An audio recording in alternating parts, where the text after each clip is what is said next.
정봉재 정치쇼 2부 언니 뉴스. 자, 여성의 시각 엄마 언니의 시선으로 뉴스를 고르고 분석해 드립니다. 최민희 의원님. 안녕하세요. 예, long time no see you. long time no see. 예, 시간이 길다 할 얘기가 많고. 자, 양지열, 양언니, 양 변호사님. 이거 소개 멘트 좀 바꿔주시면 안 돼요? 엄마, 언니 시선으로 하는데 그 다음에 제가 나오는 게 이상하잖아요, 자꾸. 근데 양지열 변호사님 2주 만에 보니까 훤해지셨어요. 갑자기. 잘생기셨어요. 빛이 막 나요. 왜 그래요, 갑자기? 아니, 왜 그러세요? 그냥, 예. 그죠? 오늘 메이크업도 안 했는데? 근데 남자처럼 생겼죠. 목소리도 남자 같고. 맞아요. 근데 훤해지셨어요. 예, 훤해지셨어요. 조용히 있겠습니다. 너 샵 어디 다니니? 예.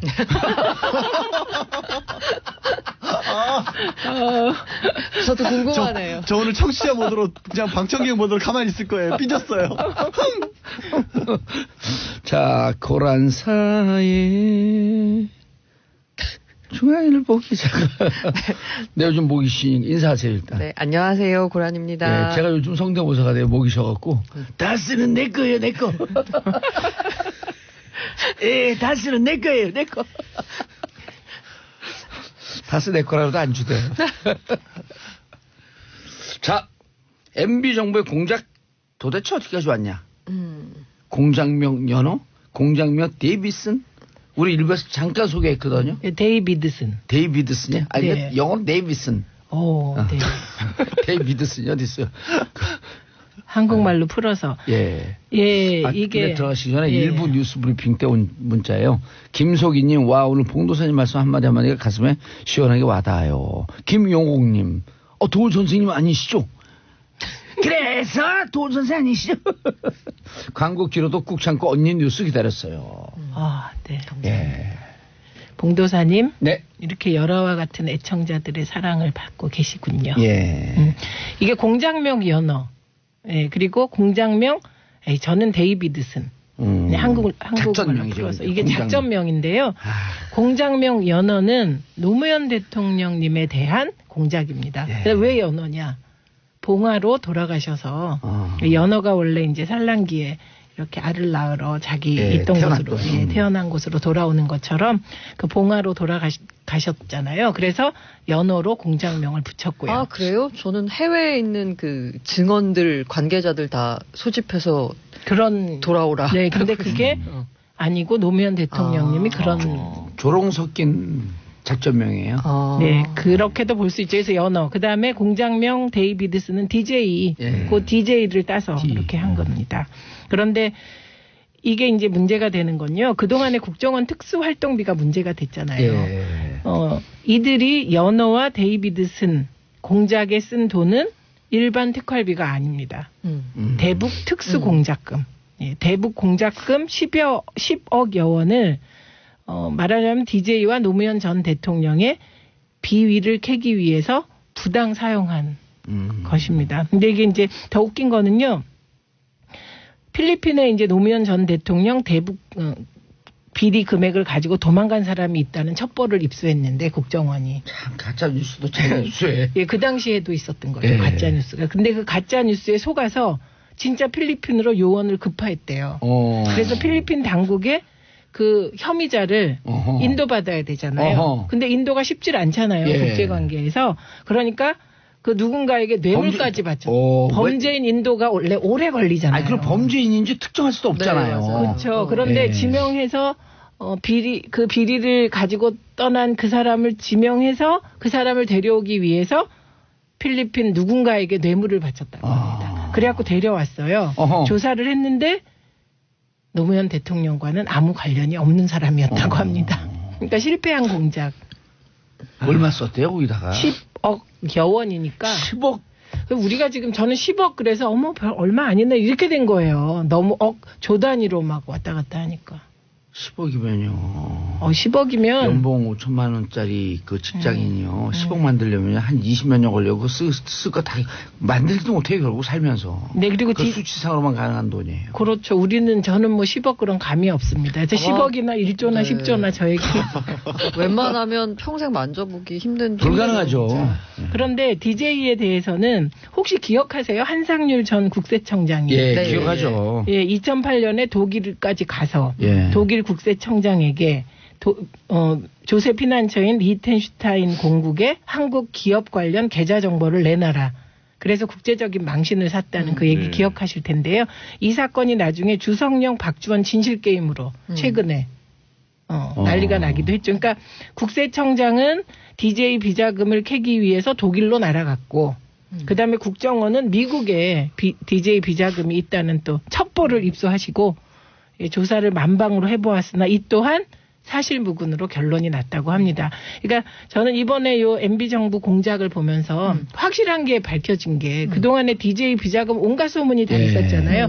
그 소문의 진원지가 결국은 국정원. 국정원이었고 또 그 소문을 잠재워 준 곳도 역시 국정원이었다. 국정원이었고. 예, 그래서 이게 국고 특수 대북 공작금 10억여 원을 쓰고 노무현 대통령과 DJ의 그 무고를 증명해준 국정원 공작 되겠습니다.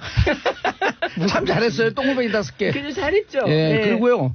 그 한겨레 20일 특종인데 군사이버사령부가 네. 온라인 네. 블랙리스트를 만들잖아요. 33명이 저 들어갔어요. 또 예. 아니 근데 그게 작전 실행만 나왔는데 그 블랙리스트를 만들었다라고 하는 걸 이제 막 나왔어. 블랙리스트를 만들었다. 온라인상에 이거는 이제 3만 명.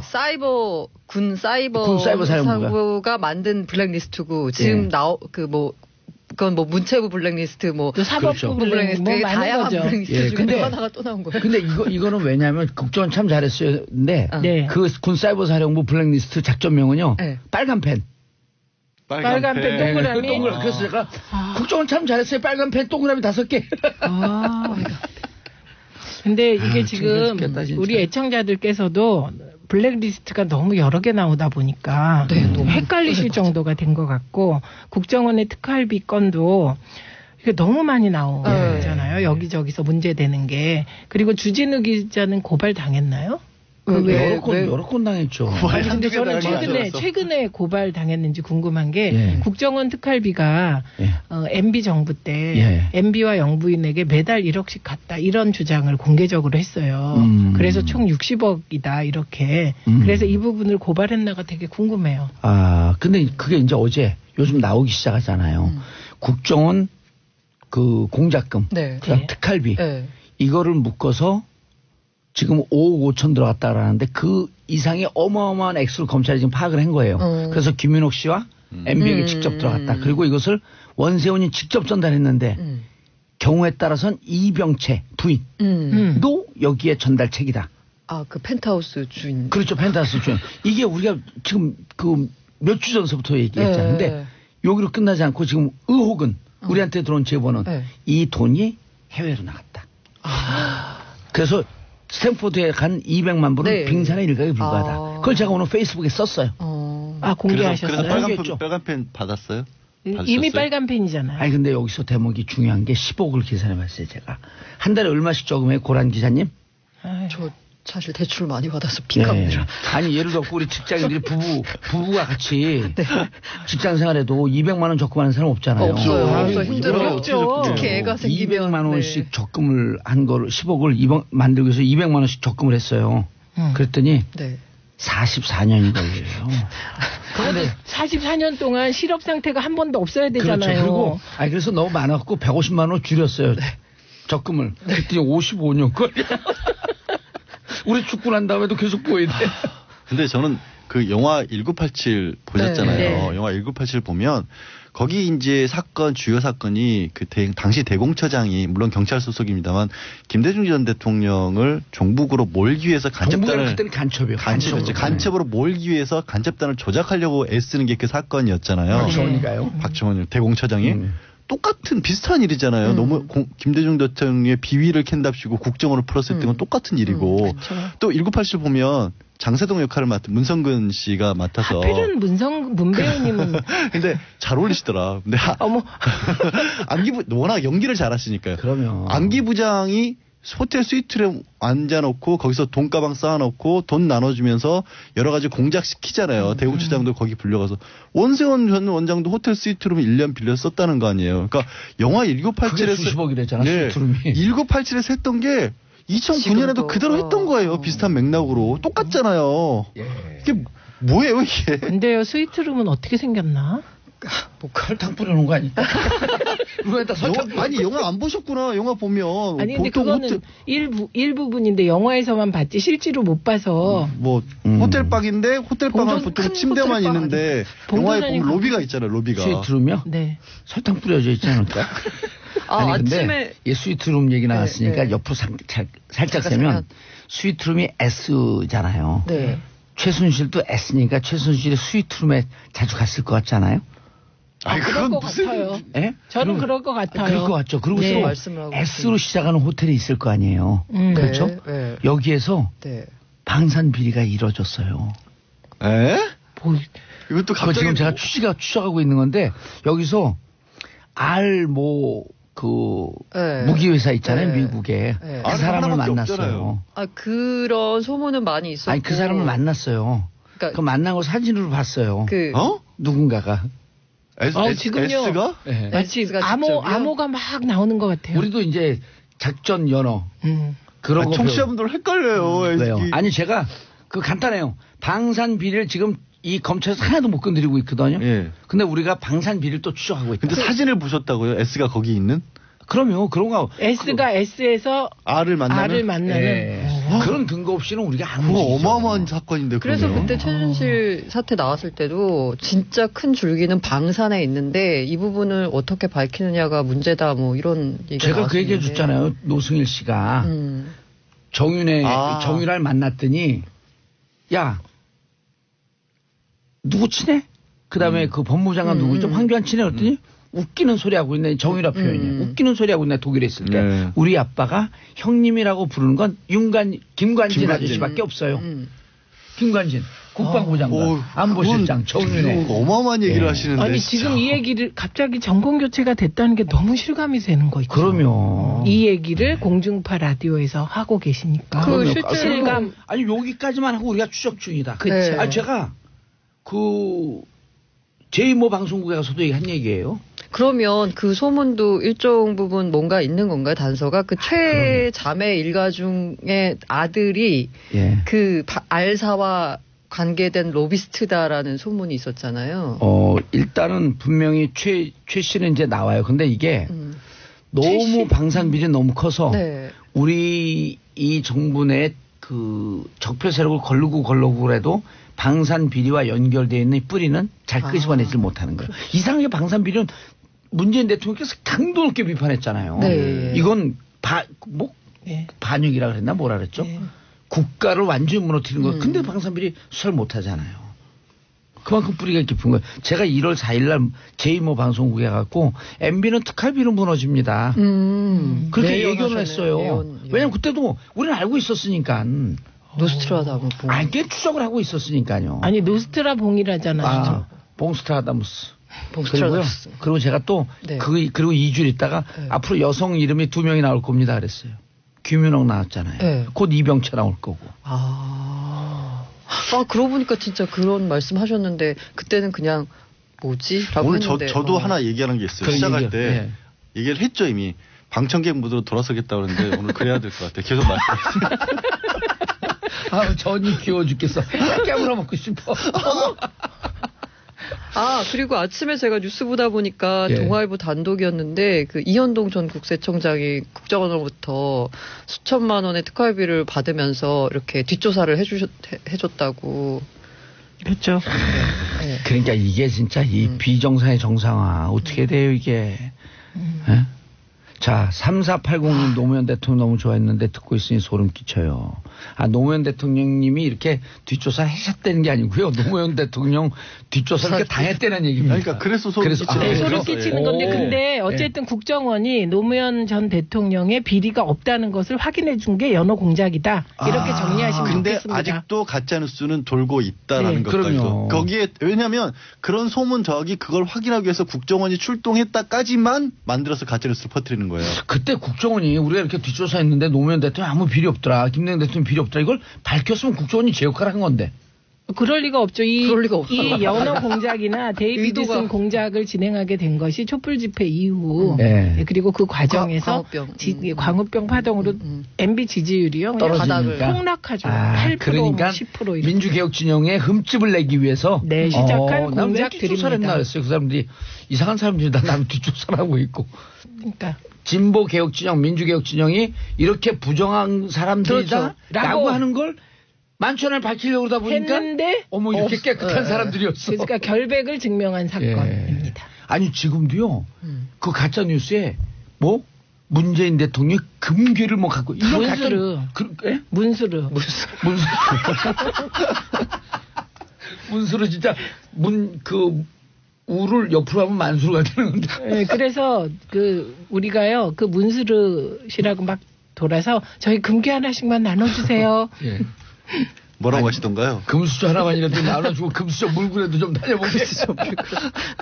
그 있잖아요. 허허허 이렇게 웃으시는 거. 자 다음 뉴스 호랑 기자님. 현직 검사 성추행 피해. 아니 사실 이게 안태근. 어머. 검찰국장. 예. 사실 이 검사 서지현 검사 이제 어제 아침에 보도가 나올 땐 서아무개 검사 그다음에 안모 검사 이런 식으로 나왔는데 지금 이름이 다 그냥 나왔죠. 예. 서지현 검사 이분께서 어제 아침에 그 검찰 내부통신망 이프로스라는 데 글을 올리셨어요. 그 미래 범죄의 용기를 주어서는 안 되겠다라는 간절함으로 이렇게 힘겹게 글을 쓴다라면서 본인이 날짜도 아주 적시하셨더라고요. 그러니까 그걸 8년 동안 용기 있는. 8년 동안 잊지 못하고 계속 갖고 계셨던 거잖아요. 2010년 10월 30일 한 장례식장에서 벌어진 일을 이제 글을 쓰셨는데 그러니까 아니 저는 약간 이해가 안 되는 게 이 장례식장에서 이런 사람도 성추행이 많은데. 벌어진다는 거 상황이 잘 이해가 안 되는데 그것도 장례식에. 네. 장례식 그렇죠. 그래서 이제 그 안모 검사 이름이 아예 다 나왔으니까 말할게요. 안태근 검사라는 분이 와서 강제 추행을 한 거죠. 뭐 허리를 감싸 안고 계속 엉덩이를 만지고 장례식장에 사람들이 이렇게 많은 데서 정말. 라는 글을 올렸고 그 글을 굉장히 많이 파장이 됐고 어제는 저는 정말 그 용기가 대단하신 게 어제 JTBC 방송에 직접 나오셨어요. 본인이. 아하. 나와서 본인이 직접 그 상황을 상황과 질문하고. 그다음에 본인이 받았던 피해와 본인이 왜 이렇게 8년이 지난 시점에서 왜 이런 말을 하게 됐는지에 대해서 다 직접 얘기를 했어요. 그래서 오늘 아침에 보니까 안태근 실검 1위에 오르셨더라고요. 뭐 서지현 2위쯤 되시고 그다음에 같이 있었던 이거 사건을 덮고 이 서지현 검사에 대해서 인사상 불이익을 줬던 당시 법무부 검찰국장 이 최교일 이분의 이름까지 이제 다 오르내리면서 사건이 이제 수면 위로 올라왔고 이에 대해서 문무일 총장이 아침에 보니까 사안이 굉장히 엄중함을 알고 있다. 관련자를 확실히 처벌하겠다라고 아하. 이렇게 말씀을 하셨습니다. 지금 안태근 누가 좀 검색 좀 해주셨으면 좋겠는데 안태근 검찰국장 네. 그때 이제 그 돈봉투 사건 때문에 만찬으로. 돈봉투 만찬 때문에 지금 그만뒀어요? 네. 옷을 벗었어요? 검사 옷은 벗었습니다. 예, 본인이 오. 이렇게 성령으로 이렇게 안수한다 네, 그러면 네. 뭐 그런 거를 받으면서 검사 옷도 벗고 네. 그거를 이제 하나님으로부터 용서도 받으셨어요. 그래서 그게 그 밀양을 생각나게 하네. 서지현 검사가 되게 화났던 부분 중에 하나가 마지막에서 이런 이제 인터뷰에서 이런 말씀하셨어요. 가해자가 종교를 통해 회개하고 종교로 구원받았다 간증하고 다닌다라는 소리를 들었다. 아하. 아니 피해자에게 직접 사과해야지. 도대체 누가 용서를 해주고 누가 구원을 받는 건지 모르겠다. 그건 이제 술 드셔서 기억이 안 나서 피해자를 기억을 못 하시는 거죠. 그러니까 요 대목이 밀양이라는 영화 보면 그러면 예, 거기서 목사님이 그 감옥에 들어가서 아들을 죽인 그 범인이 하나님으로부터 내가 용서받았다. 그 얘기를 듣는 순간 전도연이 나오다 기절하잖아요. 그 장면이 떠오르더라고요. 잘못된 회계론이죠. 예. 예. 그런데 정말 이게 우리 서지현 검사. 서지현 검사 용기에 박수를 보내는 게 그런 말이 있잖아요. 과거의 범죄를 어설프게 네. 처벌하면 미래에 더 큰 범죄의 용기를 주는 그렇죠. 것이다. 그 얘기를 딱 했네요, 거기서. 네. 처음 시작을 그렇게 하셨고요. 네. 이제 이분이 얼마나 이제 고민을 많이 했겠어요. 8년 동안. 8년 동안 고민해서 내부 통신망에 올렸고 이 내부 통신망에 올린 것만으로는 그 주변에서 그렇게 얘기했었대요. 주위에서 피해자가 직접 나가서 얘기를 해야지만 진실성에 무게를 줄 수 있다라고 해서 자기가 본인이 직접 나왔다라고 했는데 글을 쓴다는 것도 물론 엄청난 용기지만 직접 나온다는 건 정말 그럼요. 정말 그렇죠. 어마어마한 용기거든요. 근데 너무 가혹한 용기를 우린 요구한 거고 어찌 보면 내부 통신망에 쓰면 네. 저거는 거짓을 얘기할 수 없는 거 아니에요. 네. 그렇죠. 그 정도만 해도 우리는 그 용기에 박수를 고란 기자님 울라 그랬어. 난 너무 짜증나. 우세요. 울고 싶은데 울어야 돼요.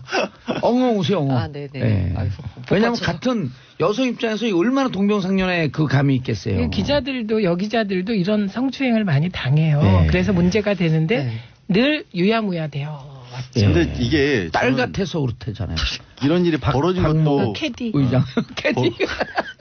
벌어진 웃으면 안 것도 되는데. 벌어진 거지만 죄송한데. 당시 상황에서도요. 정말 몇 가지 황당한 정말 있을 수 없는 일이라는 게 그때 장례식장을 지적을 했지만 옆에 있던 사람들이 법무부 장관을 포함한 검사들이었어요. 다 보고 있었어요. 보고 있었는데 말리지 않았다는 거예요. 양절 언니. 예. 말리지 않은 얘기는 우리 3부에서 계속 하시죠. 네. 예. 벌써 끝났죠. 자, 광고 듣고 3부 돌아오겠습니다. 채널 고정하소서. 정봉재 정치쇼 언니 뉴스 최민희 의원님, 양절 변호사님, 고란 중앙일보 기자님과 함께하고 계십니다. 자, 청취자 여러분들, 시청자 여러분들 함께해 주시기 바라겠습니다. 샵 1035 짧은 문자 50원, 긴 문자 100원. 박상민님, 정말 썩어 빠진 검찰. 권력으로 얼마나 여검사들을 휘둘렀을까요? 정말 개혁이 필요합니다. 자, 안택은 그때 당시에 만약 문제가 됐더라도요, 검찰한테 조사하라 그러면 조사 못 하잖아요. 그래서 공수처가 필요하다. 그러니까 그게 문제라는 거예요. 네. 아까 제가 드리던 말씀이 저는 굉장히 정말 분노했던 것 중에 하나가 그 자리에 법무부 장관을 포함한 다른 검사들이 있었다는 거 아니겠어요? 범죄 행위를 목격하고 누군가는 눈을 봤을 감은 거예요. 거잖아요. 누군가는. 그리고 그러면 사실상요. 단순 목격자가 아니라 이 사람들은 방조범이라고 봐야 되는 거예요. 강제 추행에 있어서. 물론 서지현 검사님 말씀만 가지고 정확하게 어떤 혐의를 특정 지을 수 있을지는 모르겠지만 만약에 있어요. 특정 지을 수. 저 정도 인기면 특정 지을 수 있어요. 강제추행죄로 특정을 짓는다고 치면 이건 10년 이하 징역형이 가능한 중대 범죄거든요. 공소시효도 아직 남았어요. 어머머. 그러니까 이걸 어떤 걸로 하느냐에 따라서 좀 달라질 수 있지만 최악의 경우 그렇게까지도 볼 수 있는데 그런 사건을 눈앞에서 벌어지고 있는데 묵과했다? 더구나 2010년이면 어린 여검사예요, 사실은. 그러면 정말로 그 자리가 만약에 진짜 혹시라도 술에 취해서 진짜 그런 것 같아서 민망한 자리다라고 하면 기자 헛기침을 한다든가 아니면 서검사 잠깐 얘기 좀 하지 누가 데려가 나갈 수도 있었어요. 근데 어제 서검사님 얘기를 하시는 거 보면 상당 시간 지속되는데 그걸 아무도 안 말렸어요. 그럼 뭡니까 이게? 그러고 나서 더 이후에 더 화가 나는 건 뭔가 이문정 검사님도 그랬었고 문제를 좀 삼았어요. 그랬더니 서 검사님 주장으로는 그 이후에 인사 불이익이 계속해서 이어졌다는 거예요. 그러니까 이제 그렇게 해서 그 표현에 따르면 전부 환각 상태에 있는 것 같았다. 이렇게 사람이 많은데 이런 일이 벌어지고 있고 아무도 안 보는 척. 안 보는 척, 그러니까 못 본 척 한 거죠. 라고 해서 했는데 나중에 해서 이걸 어떻게 해야 되지라고 이제 그래서 그 이문정 그 검사님께서 이제 연락을 해서 아니 이런 일이 벌어졌다는데 누구 하니까 이분은 걱정이 된 거죠. 이게 어린 상황이고 내가 이렇게 하면 2차, 3차 피해를 당할 수도 있으니까 또 뭔가 또 불이익도 걱정이 됐고 라고 해서 자기 상사들하고 상의를 했더니 야 내가 사과를 받아줄게. 여기서 그냥 우리 덮자. 그랬는데 연락이 없었다. 연락이 없었다. 그러니까 소속 상관들 그 같은 지청 안에 있는 상관들은 야 미안하다라고 얘기했지만 정작 당사자는 사과가 없었고요. 예. 그리고 나서 2015년에 그 사무감사라고 있다고 하는데 그러니까 이게 얼마나 일처리를 잘했냐를 감사를 하는데 이분께서 그 일이 있기 전까지는 법무부 장관상도 받았고 두 번 받았답니다. 이후에도 이렇게 2번이나 받은 전력이 있는 그런 일을 못하는 사람이 아닌데 지적을 받고 그리고 통영지청으로 발령이 난 거죠. 근데 인사 어제 불이익을 당한 거죠. 네, 그렇죠. 안택은 전 검찰국장에 대해서 잠깐 설명을 하면요. 우병우 대학교 1년 후배예요. 연수원 1년 후배. 대학교 3학년 때 사법고 실패한 연수원 20기. 소년급제. 그리고요. 국정농단 사건의 주범이에요. 네. 주범 중에 하나. 우병우 직계 라인. 제일 잘 나가는. 봉도사 정치 AI 같아요. 그리고요. 보세요.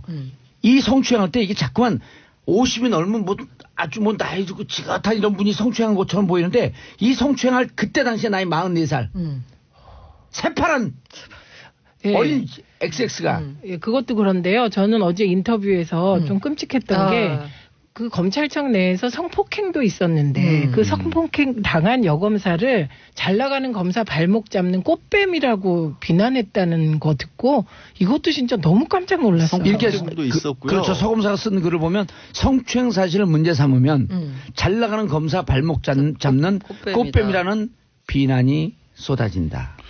그러니까 법조계에서 2010년대에 또 굉장히 큰 스캔들이 있었던 여검사 연루 사건이 하나 더 있었거든요. 저희들끼리는 다 아는 얘기인데. 다 밝히세요 지금 여기서. 아니 이것도 거의 비슷한 맥락의 강제추행에 해당할 수 있는 그런 거였어요. 그러니까 그 공개적으로 남자 검사들이 있고 여자 검사가 있는 데에서 변호사들도 있었고 여검사 한 사람이 도저히 여자로서는 겪을 수 없는 일을 겪었는데 그것도 그 위야무야 넘어간 사건도 있었거든요. 아니 도대체 여검사들 엄마 입장에서 제가 생각을 해보면 정말 어렸을 때부터 공부 잘하고. 예, 공부 잘하고 엄친 딸이었을 거 아니에요. 그렇게 해서 어려운 시험 붙어서 검사가 됐는데 그런 일을 겪으면 정말 정말 더 분통 터질 것 같아요. 그러니까 이에 대해서 일단 그 당사자들은 안태근 검사는 기억이 나지 않는다. 그러니까 네. 검사가 최규일 당시 예. 법무부 검찰국장 지금 의원이시죠? 이건 이게 덮고 말고 할 게 없다. 왜냐하면 여검사 성추행 사건이 있었는지조차도 자기는 몰랐다. 아니 그러니까요. 부처님이 그러셨어요. 모르고 지은 범죄는 더 큰 잘못이라고. 아니 법률 용어도 있어요. 무지는 면책 사유가 아니다. 그렇죠. 아니 그리고 여검사가 이렇게 당할 때 보통 작업장에서 공장에서 정말 힘없는 여성 근로자들은 얼마나 당할까. 맞아요. 그리고 이 아까 그 꽃뱀 프레임이요. 이거는 모든 뭐 검찰 조직뿐만이 아니라 모든 조직에서 약간 벌어지는 것 같은데 이 미투 캠페인 한국에서 그 촉발됐던 맞아요. 그 한샘 사건 그 사건도 처음에 그걸 문제 제기했을 때 회사에서 회사 이미지도 있으니까 그냥 좀 덮자라고 했더니 그리고 또 이 친구가 신입사원이니까 그래 그럼 알았어라고 했는데 휴직을 갔다 와서 보니까 소문이 어떻게 났냐면 꽃뱀이 건드렸다. 라는 식으로 하니까 이 친구가 열이 받아가지고 이렇게 사건이 터진 거라고 하거든요. 그런데 이게 성추행을 당하고 있었잖아요. 네. 성추행을 가했던 안택은 그다음에 여상규 이 사람들이 이 서지현 검사의 명줄을 쥐고 있는 인사권자들이에요. 네, 여기 여상규는 아니고 근데 여상규는 최규. 잠깐만요. 이게 계속 나오니까 뭐 하도 문제들이 많으니 이게 뭐. 여상규 의원은 고문. 다음 얘기해야 되는 1613님, 저는 서지현 검사 인터뷰 보면서 울었습니다. 오늘 말씀하면서 고란 기자도 울었어요. 서 검사님 절대 그만두시면 안 돼요. 국민들의 따뜻한 시선이 필요합니다. 이제 정상화되니까 많은 국민들이 여기에 따뜻한 시선을 보내주는 거예요. 보도도 안 됐을 거예요. 만약 이게 이명박 박근혜 정권 시절이면 보도도 안 됐어요. 네. 보도되면 그 기자 불이익 당하죠. 한번 보도해보세요. 불이익 줄 테니까. 이랬을 거예요. 조은채님, 일반인이면 이렇게 이슈가 안 됐을 텐데 현재 검사라 이슈가 되는 듯 용기 한 표 드립니다. 이 서지현 검사의 용기 있는 뭐랄까요? 공개. 이게 이제 많은 여성들의 또 용기를 주는 거죠. 그래서 우리 사회가 좀 정상화될 수 있는. 그 부분을 저는 이걸 그냥 넘겨서는 안 되는 게요. 서검사도 이 전 세계적인 운동이 됐던 미투 운동에서 용기를 얻었다는 얘기를 하셨거든요. 근데 미투 운동과 우리나라의 큰 차이가 있어요. 왜 우리나라는 그럼 그 전에는 이슈화가 안 됐을까? 외국에서는 그것이 들고 나와졌을 때 형사처벌도 됐었고 손해배상도 가능하고 피해 여성들에 대한 사회적 조치가 바로 가해졌었거든요. 제도적인 장치가 있어요. 우리는 과연 저는 그거를 분수점이 되는 게 서검사 사건을 검찰이 어떻게 처리하느냐에 따라서 앞으로 억울한 여성들이 나오느냐 안 나오느냐. 만약에 서검사 사건이 위야무에 덮이잖아요. 앞으로 더 억울한 일을 당해도 이제 여성분들 못 들고 나옵니다. 그리고 이 기회에 이렇게 검찰 처벌할 수 있고 조사할 수 있는 공수처 이것 때문에도 공수처 얘기 더 많이 해야 돼요. 그러니까요. 예. 자, 다음 이슈 여상규 의원 국회의원 좀 박탈해 주세요. 양 변호사님. 그러니까 지금까지는 이제 검찰이 지금 계속 이슈가 이분 됐잖아요. 민주당 분이에요? 아니요, 검찰이 지금까지. 아니 여상규 의원. 여상규 의원이요. 자유한국당. 말씀드릴게요. 야당이면 야상교회지 또 여상교. 그 말씀을 하고 싶어서. 저 얘기 안 할래요. 하세요. 하세요. 괜찮아요. 토닥토닥. 예. 용기를 줍시다. 토닥토닥. 지금까지 이제 검사 얘기였는데요. 이 검사들 이 게시판 검색어 1위를 하기 전에는 판사인 판사 출신 여상규 의원이 검색어 1위를 차지하고 있었거든요. 이제 법원이 검찰에 밀렸네요. 네. 예. 근데 하여튼 어떻게 된 거냐면 여상규 의원이 지금은 국회의원이고 삼선 의원입니다. 근데 판사로 재직하던 시절에 1심 사건에서 무기징역을 내렸던 사건이 있어요. 근데 그 무기징역 사건이 지금 한참 이슈가 되고 있는 아까도 얘기했죠. 1987과 같이 조작된 간첩 사건이었던 겁니다. 그래서 1심에서 무기징역을 언도를 했는데 나중에 재심으로 무죄로 풀렸어요. 물론 18년을 살았잖아요, 감옥을. 18년 이분 23년 살지 않은 그 정도를 사셨어요. 사실 지금은 그때 당시 당했던 고문 때문에 정신적으로도 약간 문제가 있고 기억상실증도 있을 정도인데 그 아들이 그때 당시 끔찍했던 일 같은 것들을 다 뭐에 증언을 했냐면 이 SBS 그것이 알고 싶다 프로그램에 나와서 우리 아버님이 이런 고충을 겪었습니다. 어떻게 당했는지는 제가 말로 옮길 수가 없어요. 너무 끔찍한 일이라서. 근데 그거를 이제 취재진이 여상규 의원에게 전화를 겁니다. 1심에서 무기징역 했는데 이분이 재심으로까지 나왔다. 이것에 대해서 어떻게 생각하십니까? 마음이 아프지 않으십니까? 그랬더니 뭐라고 하냐. 웃기고 있네 이 양반이. 내가 그때 재판이 일주일에 10몇 개씩 처리를 했는데 그걸 어떻게 기억을 하냐는 투로 받아들인 겁니다. 근데요. 일본에 갑자기 소개시켜준 일화가 생각나는데 일본 사법부에 굉장히 그 어떤 신화라기보다 그 사법부의 전통을 지켜주는 유명한 얘기가 있는데 일본의 법조 초기에 판사 한 분이 자기가 1심 재판 때 재판을 잘못해서 한 사람을 억울한 사람을 처벌한 걸 알고 거기서 법복을 벗고 머리를 깎고 절로 들어가요. 그러면서 평생을 참여하면서 법관들의 문제점에 관한 글을 계속 일본 사법부에 써서 보내셨던 일화가 있거든요. 그렇게까지 바라지도 않아요. 재심인에서 무죄가 나왔다는 얘기는 그때 1심 법원이 잘못됐다는 거잖아요. 근데 이분은 뭐라고 얘기를 하냐면 아니 재판이 너무 많은데 이게 고문 때문에 한 건지 내가 어떻게 하냐 이렇게 나오는 겁니다. 한 집안은 풍지박산을 내놓고 멀쩡한 사람이 20년 가까이를 근데 안태근 국장이나 그 여상규 의원 같은 사람들은요 머리 깎고 절에 들어가면 안 돼요. 불교 적폐 원인이 돼요. 근데 저는 이 여상규 의원의 그 반응을 보고 진짜 서글펐어요. 왜냐하면 정봉주 의원님도 당해보셨겠지만 이 고문이나 구타당하는 거 있잖아요. 그 경찰서나 뭐 어디 끌려가서 그게 평생을 가는 고통이에요. 예, 그리고 그때 깜짝 놀라잖아요, 자다가. 예, 그리고 저는 이렇게 처음에 시위 주동하고 들어갔을 때 경찰서에 끌려가서 하얀 방에 방치됐어요. 그게 얼마인지 저는 모르죠. 그때 공포가 제일 컸어요. 차라리 들어와서 때리면 좋아. 그런데 하얀 방에 방치된 고통이 지금도 있거든요.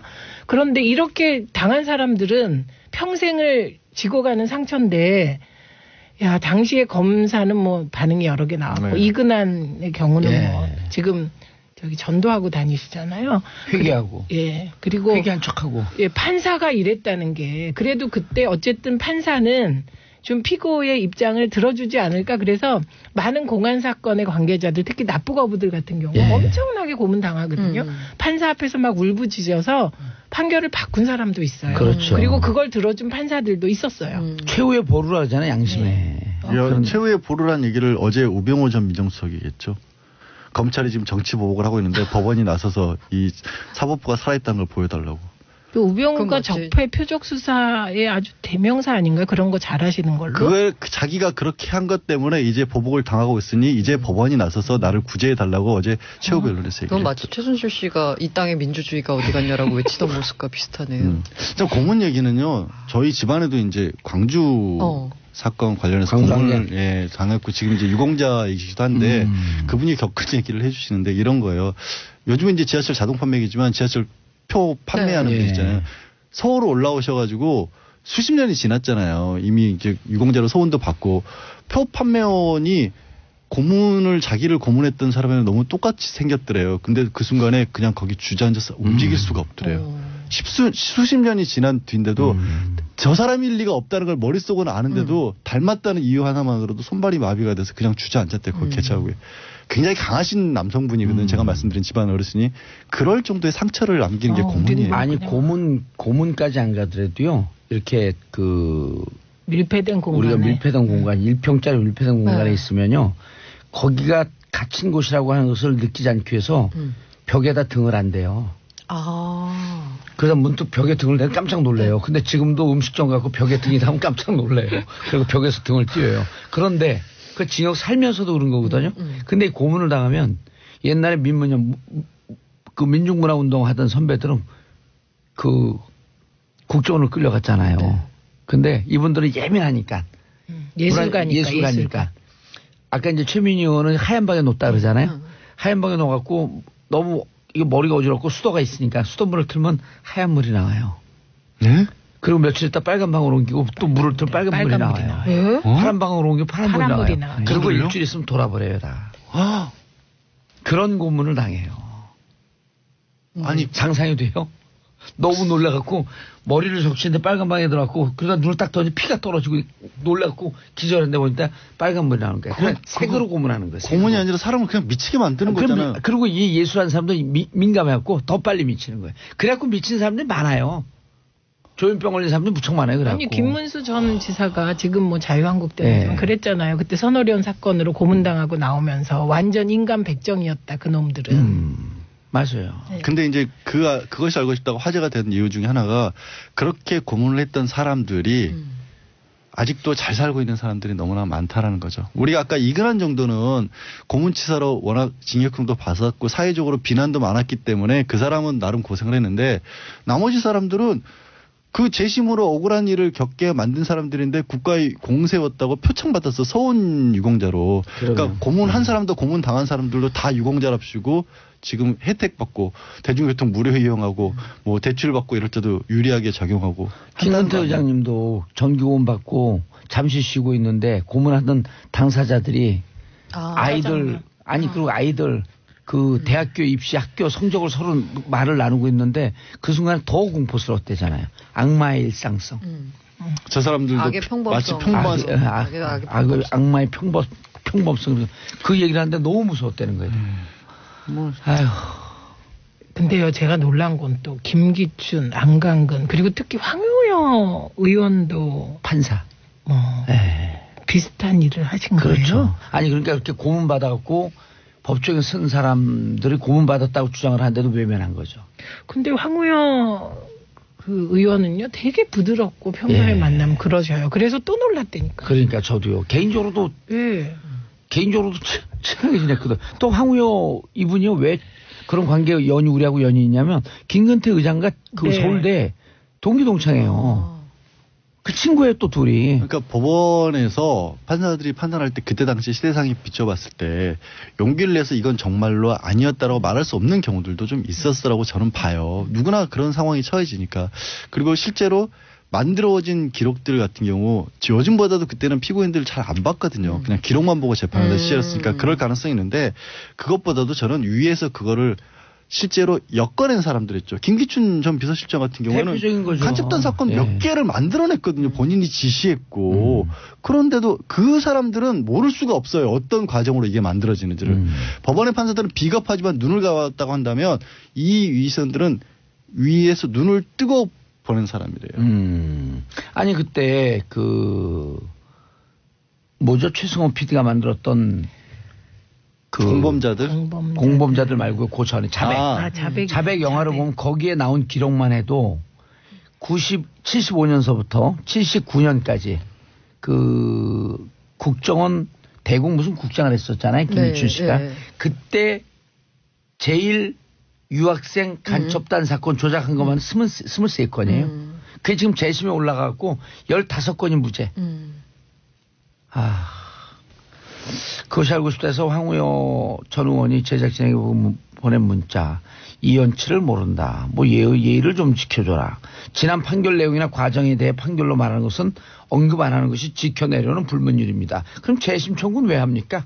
저는 법원이나 검찰이 이런 부분들을 제일 빨리 바꿔야 될 것 같아요. 왜냐하면 무슨 핑계를 대냐면 법적 안정성을 위해서 지난 일들에 대해서 법원을 자꾸 흔들어대기면 사법 체계를 국민들이 신뢰할 수가 없다라는 거예요. 아니요, 반성하는 모습을 보여주고 자기들도 잘못했으면 무릎 꿇고 빌어야지 그 다음부터 신뢰를 하죠. 그걸 그냥 덮어버리고 무시하는 것 자체가 사법 체계를 더 신뢰할 수 없게 만드는 요인이 아닌가요? 그런데 그 생각을 안 하는 거예요. 법적 안정성이라는 이름으로 왜 판결을 자꾸 뒤집고 하면 이게 법원의 권위가 사라진다. 반대라는 거죠. 아니 고문이 일상적으로 없었던 그 사회 사실은요. 아니에요. 우리가 형법 내지는 재판, 형사소송법 가장 큰 이유가 뭐 때문에 만들어지냐면 고문 때문에 만들어진 겁니다. 검사도요. 왜 검사 따로 두고 판사 따로 두냐면 고문하지 말라고 뚜기를 따로 놓은 거고요. 법정에서 우리 증인신문 하지 않습니까? 구두로 서류를 안 하고 증인신문을 하는 이유도 그 서류로만 꾸미다 보니까 꾸며내가지고 오기 때문에 증인신문 하는 거고요. 증거재판 하는 이유도 옛날에는 다 나오잖아요. 그 매우 차라. 진실 바른 대로 말할 때까지. 그래서 그걸로는 재판하면 안 된다고 하기 때문에 만들어진 기 때문에 지금 법이라는 것 자체가 어떻게 보면 고문과의 싸움의 흔적인 거예요. 그렇죠. 기록인 거예요. 그리고 지금 말씀하신 게 참여정부 때 사법개혁의 핵심이에요. 공판 중심주의. 예. 이현재 대법원장이 얘기했나요? 검찰의 공소장을 집어던져라. 아, 그거는 이현재 대법원장이 아니라 누구였었죠? 양승태 이전에 누구였죠? 네. 갑자기. 왜 이용환. 이는 맞아. 이 대법원장. 예, 하여튼. 네, 그렇습니다. 이용훈 대법원장. 아, 이용훈. 예, 이용훈 대법원장. 검찰의 공소장을 집어던지고. 그거는 이제 검찰의 공소장은 민사 사건에서 검찰 공소장만 갖고 판단하지 말라라는 얘기였는데 그걸 또 검찰이 오해해서 우리 수사 기록을 왜 집어던지라고 했냐? 그래서 또 법원하고 싸움이 났었습니다. 그래서 공판 중심주의로 가는 게 검찰이 수사하다가 네. 혹시 고문했을까봐. 그렇죠. 직접 보고 판사가 판단하라는 거였죠. 자, 다음 이슈. 신의 직장 기관장들은 신의 능력자 또 채용 비리가 네. 공공기관에서 이게 사실 그 여기서도 화제가 됐던 강원랜드 예. 그 비리 사건 등등 여러 가지가 터지면서 아예 전수조사를 했어요. 그래서 공공기관 그리고 유관단체들 대상으로 전수조사를 벌였더니 전체 80%에 달하는 900여 곳에서 이 역의 기관에서 4,800여 건의 채용 관련 지적사항이 쏟아졌고요. 여기서 일단 징계, 문책이 필요한 비위만 255건이고 수사 의뢰가 109건이 들어갔습니다. 그리고 관련된 현직 기관장 8명은 즉시 해임했고요. 그다음에 임직원 382명을 업무에서 배제했습니다. 이게 되게 만연했다는 얘기인데 전수조사를 하면서도 일말에 약간 그런 기대는 있었어요. 이게 강원랜드나 뭐 가스공사 등등 나왔던 터졌던 곳에만 국한됐으면 했으면 좋겠다라고 바랬으나 역시나 슬픈 예감은 틀린 적이 없는지 전수조사했더니 정말 많이 나왔습니다. 거의 다 나온 거 아니에요? 네, 거의 나왔어요. 80%면 다 나온 거죠, 거의. 그리고 이게 유형을 보면은 일단 기본적으로 이거는 뭐 기본으로 깔고 가고요. 이 배수 조정. 예를 들어서 서류 전형에서 뭐 20배를 뽑아가지고 그다음 면접에서는 뭐 5배를 추려서 이렇게 최종 뽑는다. 이 배수 조정 기본입니다. 넣고 싶은 사람이 그 배수에 못 들면 서류 전형이 만약에 20배였다 그러면 30배로 늘리는 겁니다. 그 안에 집어넣는 거죠. 아, 면접에서 끌어올리려고. 네, 끌어올리려고. 그래서 그 케이스 중에 하나는 뭐 유형을 제가 3가지로 분류해봤거든요. 예. 첫째는 이제 몰래 뽑기. 우리 기관의 채용을 그 구직자들에게 알리지 마라. 예, 라는 거예요. 이른바 이순신 채용이죠. 네. 우리의 비리를 아무에게도 알리지 마라. 네. 이게 이제 그 아라뱃길 관리하는 워터웨이 플러스라는 국토부 산하 공공기관이 있는데요. 직원 3명을 뽑으면서 채용 공고 서류 전형을 하지 않았습니다. 네. 대신 회사 고위 인사가 이렇게 지정하는 사람들만 지원했습니다. 네, 그래서 이제 붙었고요. 그 다음에 이 두 번째 유형. 법무부 산하의 한국법무보호복지공단 역시 공단 홈페이지에만 채용 공고를 냈습니다. 그 홈페이지를 들어가서 열심히 매일 보지 않고서는 도저히 이게 사람 뽑는지 안 뽑는지 알 수 없는. 그거 보나마나 딱 올렸다가 내릴 거예요. 자기가 지정한 사람 그 신청 얼른 내렸을 거예요, 아마. 두 번째는 미리 뽑기. 소위 말한 내정이라고 하죠. 아예 다 정해놓는 거죠. 근데 되게 황당한 게 이 한식진흥원이었는데요. 서류를 내지도 않았는데 합격을 한. 한식진흥원? 네. 한식세계화? 그거는 두 번째 유형은 선행학습이 아니라 선행고용. 선행고용. 네. 세 번째. 세 번째가 그 특정인을 위한 패자부활전이라고 했는데 아까 말한 그 배수 조정 같은 건데요. 네. 그래서 한국원자력의학원회라는 곳이 있습니다. 네. 그래서 이제 인사위원회를 열은 다음에 계약직 사원의 무기직 전환을 심사했거든요. 근데 여기서 심사를 했더니 좀 안 되는 것 같다 해서 탈락을 했습니다. 그랬더니 원장이 나서서 인사위원회를 다시 열어라. 라고 지시를 한 다음에 패자부활전이네, 진짜. 네, 채용을 반대한 인사위원들을 면접관에서 배제시켜버렸습니다. 근데요, 이번에 우리가 그 이제 마지막 유형은 무슨 유형인지 아세요? 패자부활전이 아니에요. 네. 골든벨 유형. 근데 우리가요, 이전에 이 얘기 여러 번 했잖아요. 네, 맞아요. 네, 취업비리. 근데 그때 피해자를 구제할 길이 없다. 네. 그다음에 또 하나는 그렇게 비리로 채용된 들어간 사람, 사람들을 네. 쫓아낼 수가 아웃시킬 수 없다. 없다. 네. 그래서 걱정을 했는데 이번에 역시나. 300명 정도를 네. 아웃시키겠다. 아웃시키겠다고 오호. 발표한 거는 고무적인 것 같고 그거는 또 피해자를 구제할 수도 있다는 추가로 거잖아요. 또 모집하는 거니까. 그렇죠. 예. 근데 아까 말씀드린 이 앞서서 문제가 됐던 데가 아까 강원랜드하고 가스공사 그리고 우리은행 있잖아요. 관련돼서 그 부정 합격 의혹을 받는 직원에 대한 인사 조치는 그 어느 기관에서 단 한 건도 없었습니다. 없었는데 이번에는 이제 이번에는 하겠다는데. 비리와 연관되어 있으면 퇴직시키겠다. 그러니까 뭐 그런 만약에 거겠죠. 본인이 연관돼서 기소가 되거나 하면 자동 퇴직을 시키겠다고 합니다. 그리고 그거 해야 돼요. 그리고 그거 하지 그- 않으면 자꾸만 비리가 싹 터요. 네, 그리고 당사자를 채용시켜준 사람이 기소당해도 예. 사퇴시키겠다. 이런 업무방해 거죠. 업무방해 공범으로 그런데요, 보겠다는 근데 겁니다. 중요한 얘기였어요. 세 분 인사하세요. 네, 고맙습니다. 네, 고맙습니다. 자, 저는 광고 듣고 4부